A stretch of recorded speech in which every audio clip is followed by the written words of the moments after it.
ദൈവനാമത്തിന് മഹത്വം ഉണ്ടാകുമാറാകട്ടെ. ഇന്നുവരെ ജീവിപ്പാൻ ദൈവം നൽകിയ ഉപകാരങ്ങളെ ഓർത്ത് സ്തോത്രം ചെയ്യാം. ഞാൻ കുര്യൻ എം ചാക്കോ. വർഷങ്ങൾക്ക് മുമ്പ് എടക്കാട്ടുവയൽ സഭയിൽ ബൈബിൾ ക്ലാസ് എടുക്കുവാൻ പോയിരുന്നു. സഭാ ഹാളിലേക്ക് പോകുന്ന ഇടത്ത് അന്ന് ഒരു പന്നി വളർത്തൽ കേന്ദ്രമുണ്ടായിരുന്നു. അവിടെ പന്നികളെ കൊല്ലുന്നത് കണ്ടിട്ടുണ്ട്. സാമാന്യം വലിയ ഹാമർ കൊണ്ട് പന്നിയുടെ തലയ്ക്കടിച്ചാണ് അന്ന് കൊന്നിരുന്നത്. തലയ്ക്ക് അടിയേൽക്കുമ്പോൾ അന്ന് വരെ മുകളിലേക്ക് നോക്കിയിട്ടില്ലാത്ത ആ ജീവി നിലവിളിച്ചും കൊണ്ട് മുകളിലേക്ക് നോക്കും. അടുത്ത അടിയോടുകൂടി പന്നി നിലം പതിക്കും. ലൂക്കോസ് സുവിശേഷം 16:23 ധനവാനായ ഒരു മനുഷ്യനെക്കുറിച്ച് പറയുന്നുണ്ട്. അദ്ദേഹം മരിച്ചു നരകത്തിൽ വീണതിന് ശേഷമാണ് മുകളിലേക്ക് നോക്കിയത്. സാധാരണ മനുഷ്യരെല്ലാം യാതനയും വേദനയും ഉണ്ടാകുമ്പോഴാണല്ലോ മുകളിലേക്ക് നോക്കുന്നത്. അപ്പോൾ മാത്രം നോക്കിയതുകൊണ്ട് പ്രയോജനമില്ല. മരണാനന്തരം മുകളിലേക്ക് നോക്കിയതുകൊണ്ടും പ്രയോജനപ്പെടുകയില്ല എന്ന് ആ ഭാഗം പഠിപ്പിക്കുന്നു. യേശു കർത്താവ് പറഞ്ഞത് നിങ്ങൾ ജീവിച്ചിരിക്കുമ്പോൾ തല ഉയർത്തി നോക്കണം എന്നാണ്. യോഹന്നാന്റെ സുവിശേഷം 4:35 അങ്ങനെ വായിക്കുന്നുണ്ട്. തല ഉയർത്തി നോക്കി വയലുകൾ കൊയ്ത്തിനായി വിളഞ്ഞിരിക്കുന്നത് കാണുവിൻ എന്ന് കർത്താവ് നമ്മോടും പറയുന്നു. ഈ ലോകത്തിൽ ഏറ്റവും വലിയ ആവശ്യം എന്ന് പറയുന്നത് നമുക്ക് ചുറ്റുമായി നാശത്തിലേക്ക് പോകുന്ന ജനകോടികളെക്കുറിച്ച് ഭാരമുള്ള ചിലരെ എഴുന്നേൽപ്പിക്കണം എന്നുള്ളത് തന്നെയാണ്. ആ ഭാരത്തോടുകൂടി ചിലരെങ്കിലും വയലിലേക്ക് ഇറങ്ങിയാൽ കറ്റകൾ കെട്ടിക്കൊണ്ടുവരുവാൻ ഇടവരും. അതിന് കർത്താവ് ഇടവരുത്തട്ടെ. എന്നാൽ ഇനി 4 മാസം കൂടി കഴിഞ്ഞിട്ടേ കൊയ്ത്ത് വരികയുള്ളൂ എന്ന ചിന്ത ചിലരെ മടിയന്മാരും അലസന്മാരുമാക്കുവാൻ സാധ്യതയുണ്ട്. എന്നാൽ ഇനി എത്രയും അല്പകാലം കഴിഞ്ഞിട്ട് വരുവാനുള്ളവൻ വരും, താമസിക്കുകയുമില്ല എന്ന വചനം നമുക്ക് മുറുകെ പിടിക്കാം. തിരുവെഴുത്തിൽ തലയുയർത്തി നോക്കി നല്ല കാഴ്ചകൾ കണ്ട പലരെയും കാണാം. ചിലരെ നമുക്കൊന്ന് പരിചയപ്പെടാം. ഉൽപ്പത്തി പുസ്തകം 13:14 മുതൽ അബ്രഹാമിനോട് ദൈവം പറയുന്നത്, ലോത്തിനെ നിന്റെ അടുക്കൽ നിന്ന് പറഞ്ഞയച്ചതിന് ശേഷം നീ തലപൊക്കി ഇരിക്കുന്ന സ്ഥലത്തു നിന്ന് വടക്കോട്ടും തെക്കോട്ടും കിഴക്കോട്ടും പടിഞ്ഞാറോട്ടും നോക്കുക. നീ കാണുന്ന ഭൂമിയൊക്കെയും ഞാൻ നിനക്ക് നിന്റെ സന്തതിക്കും തരും. ഞാൻ നിന്റെ സന്തതിയെ ഭൂമിയിലെ പൊടി എന്ന പോലെ വർദ്ധിപ്പിക്കും. ഭൂമിയിലെ പൊടിയെ എണ്ണുവാൻ കഴിയുമെങ്കിൽ നിന്റെ സന്തതിയെയും എണ്ണാം. നീ പുറപ്പെട്ട് ദേശത്ത് നെടുകയും കുറുകയും സഞ്ചരിക്കുക, ഞാനത് നിനക്ക് തരും. അത് അനുസരിച്ച് അബ്രഹാം കൂടാരം നീക്കി മമ്രയുടെ തോപ്പിൽ വന്നു പാർത്തു. അവിടെ ദൈവത്തെ ആരാധിച്ചു.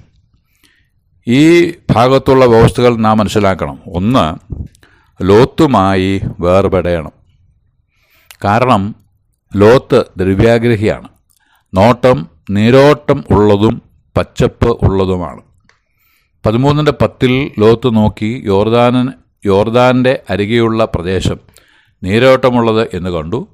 അത് തെരഞ്ഞെടുത്തു. അങ്ങനെ ലോത്ത് കിഴക്കോട്ട് യാത്രയായി.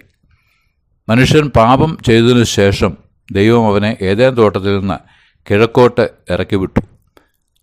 അതുകൊണ്ടാണ് ഏദേൻ തോട്ടത്തിന് കിഴക്ക് കെരൂബുകളെ തിരിഞ്ഞുകൊണ്ടിരിക്കുന്ന വാളിൻ്റെ ജ്വാലയമായി നിർത്തിയത്. അങ്ങനെ ചെയ്തിരുന്നില്ലെങ്കിൽ പാപിയായ മനുഷ്യൻ തിരികെ വന്ന് ജീവവൃക്ഷത്തിൻ്റെ ഫലം കൂടെ പറിച്ചു നിന്ന് പാപാവസ്ഥയിൽ എന്നേക്കും തുടരുമായിരുന്നു. അങ്ങനെ സംഭവിക്കാതെ ഇരിപ്പാൻ ദൈവം കരുണ ചെയ്തു. തുടർന്ന് ഉൽപ്പത്തി പുസ്തകത്തിൽ തന്നെ പല ഭാഗത്തും കിഴക്കിനെക്കുറിച്ചുള്ള പരാമർശം കാണുന്നുണ്ട്. എല്ലാം ദൈവത്തിൽ നിന്ന് അകന്നുപോയവരുടെ ഗണം തന്നെ. അങ്ങനെയുള്ള മനുഷ്യനെ സഹായിപ്പാനും രക്ഷിപ്പാനുമായി ദൈവതേജസ് ഇറങ്ങി വന്ന് വസിച്ച ദൈവാലയത്തിൻ്റെ വാതിൽ കിഴക്ക് ആയിരുന്നുവെന്ന് എസ്കേലിൻ്റെ പുസ്തകം 47:1 വായിക്കുന്നു. മത്തായി സുവിശേഷം 2:1 ഹെരോദ രാജാവിൻ്റെ കാലത്ത് യേശു യഹൂദയിലെ ബേത്ലഹേമിൽ ജനിച്ച ശേഷം കിഴക്കുനിന്ന് വിദ്വാൻമാർ യെരൂശലേമിലെത്തി.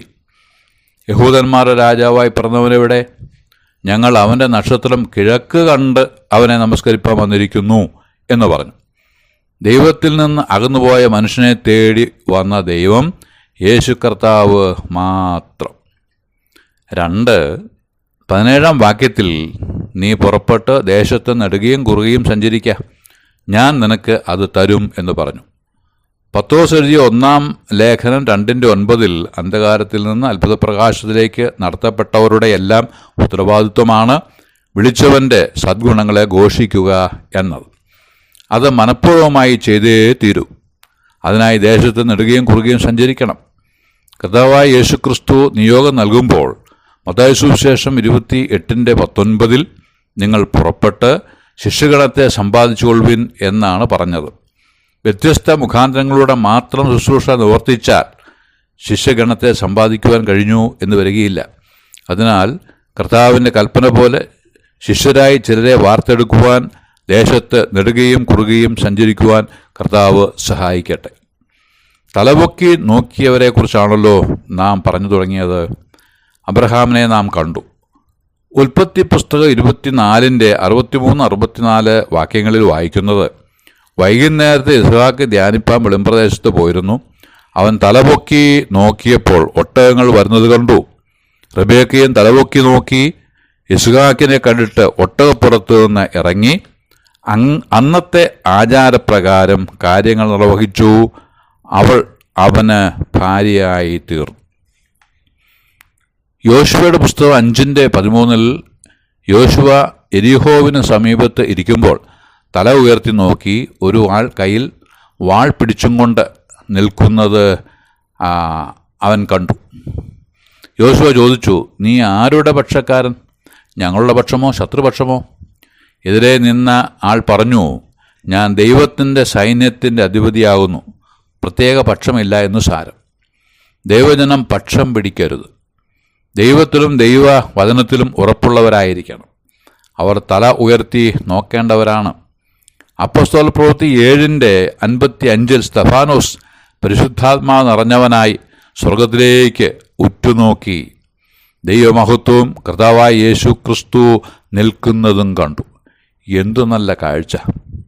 തൻ്റെ പ്രസംഗത്തിലൂടെ ആരെ ഉയർത്തിയോ ആ വ്യക്തി തന്നെ സ്വീകരിപ്പാൻ എഴുന്നേറ്റ് നിൽക്കുന്നു. കർത്താവായ യേശുവേ, എൻ്റെ ആത്മാവിനെ സ്വീകരിക്കണമേ എന്ന് അപേക്ഷിച്ച് സ്വർഗത്തിൻ്റെ കരങ്ങളിൽ ആത്മാവിനെ സമർപ്പിച്ച് ക്രൈസ്തവ ലോകത്തിൻ്റെ ആദ്യ രക്തസാക്ഷി ഉയരത്തിലേക്ക് പോയി. ആ പ്രത്യാശയാൽ ഞാനും ജീവിക്കുന്നു, എന്നെപ്പോലെ അനേകരും. എൻ്റെ ശ്രോതാക്കൾ ഏവരും ഈ പ്രത്യാശയുള്ളവരോ?